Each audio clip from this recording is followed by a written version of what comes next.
ഭരണ നേട്ടങ്ങൾ ചൂണ്ടിക്കാട്ടി കഴിഞ്ഞ ദിവസമാണ് മുഖ്യമന്ത്രിയുടെ പേരിൽ ജീവനക്കാർക്ക് ഫോൺ സന്ദേശങ്ങൾ ലഭിച്ചത്.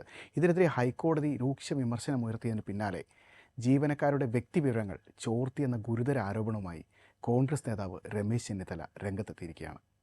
മുഖ്യമന്ത്രിയുടെ ഓഫീസാണ് വിവരങ്ങൾ ചോർത്തിയതെന്നാണ് ചെന്നിത്തലയുടെ ആരോപണം. വെറുമൊരു ആരോപണമല്ല, മുഖ്യമന്ത്രിയുടെ ഓഫീസിൽ നിന്ന് അയച്ച കത്തുകൾ സഹിതമാണ് ചെന്നിത്തല ബുധനാഴ്ച മാധ്യമങ്ങളെ കാണുന്നത്. മുഖ്യമന്ത്രിയുടെ officer on special duty Sambasiva Rao ജീവനക്കാരുടെ വിവരങ്ങൾ തേടി സ്പാർക്കിന് കത്തയച്ചു എന്നതാണ് പ്രധാന ആരോപണം. എല്ലാ വകുപ്പുകളിലെയും ജീവനക്കാരുടെ പേര്, ഫോൺ നമ്പർ, ജോലി സംബന്ധമായ വിവരങ്ങൾ എന്നിവ ശേഖരിക്കാൻ സാംബശിവ റാവു നിർദ്ദേശം നൽകി. കെ സ്മാർട്ട് വഴി ഈ വിവരങ്ങൾ എക്സൽ ഷീറ്റുകളാക്കി മാറ്റാൻ ആവശ്യപ്പെട്ടു.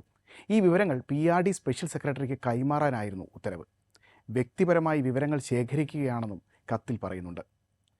കഴിഞ്ഞ ഡിസംബറിൽ അയച്ച കത്തിൽ ഫെബ്രുവരി 12-നകം വിവരങ്ങൾ കൈമാറണമെന്നാണ് ആവശ്യപ്പെട്ടിരുന്നത്.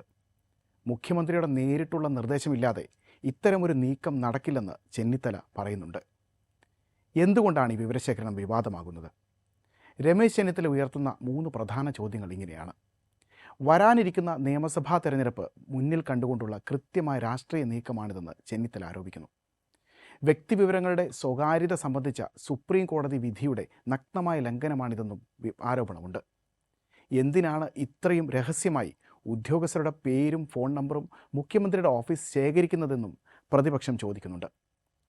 ഹൈക്കോടതി ജഡ്ജിമാർക്ക് വരെ മുഖ്യമന്ത്രിയുടെ സന്ദേശം എത്തിയെന്നും രമേശ് ചെന്നിത്തല ചൂണ്ടിക്കാണിക്കുന്നുണ്ട്.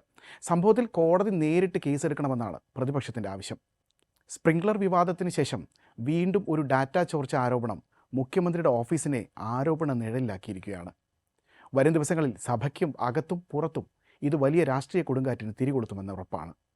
കത്തുകൾ പുറത്തു വന്ന സാഹചര്യത്തിൽ സർക്കാർ എന്ത് വിശദീകരണം നൽകും എന്നാണ് കേരളം ഉറ്റുനോക്കുന്നത്.